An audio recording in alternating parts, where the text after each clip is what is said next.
BCB থেকে ওনারা যদি আপনাদের সামনে এসে কমিটমেন্ট করেন এই লোক থাকবে না, যদি থাকে ক্রিকেটাররা যে খেলা বন্ধ করবে সেটার জন্য তাদের উপরে কোনো দায়ভার যাবে না।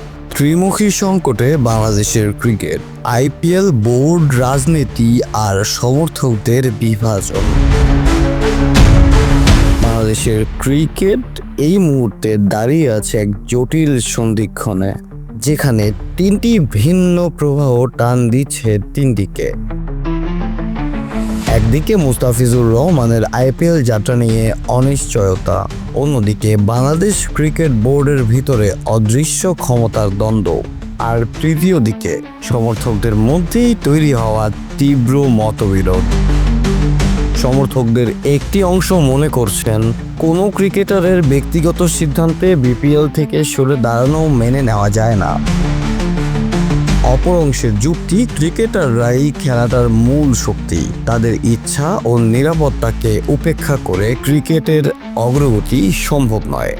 এই টানপোড়েনের মাঝেই মাঠের বাইরে ঘটনা প্রবাহ যেন মাঠের ভেতরের খেলাকেও ছাপিয়ে যাচ্ছে।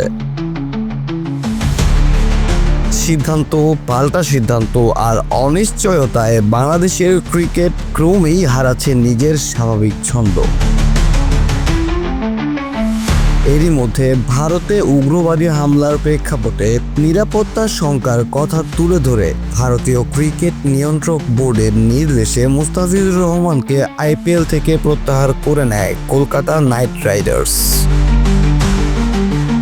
পরবর্তীতে বাংলাদেশ ক্রিকেট বোর্ড এবং সরকারের পক্ষ থেকেও জানানো হয়, মুস্তাফিজের জন্য ভারত যদি অনিরাপদ হয়ে থাকে তাহলে সেই ঝুঁকি পুরো দলের ক্ষেত্রেও প্রযোজ্য বলেই বিবেচিত হবে। এই পরিস্থিতিতে প্রশ্ন উঠছে, মাঠের বাইরের এই অস্থিরতা থেকে বেরিয়ে বাংলাদেশের ক্রিকেট কোন পথে নিজের ভবিষ্যৎ খুঁজে নেবে? মেহেদী রাফি, চমৎকার টিভি, চট্টগ্রাম।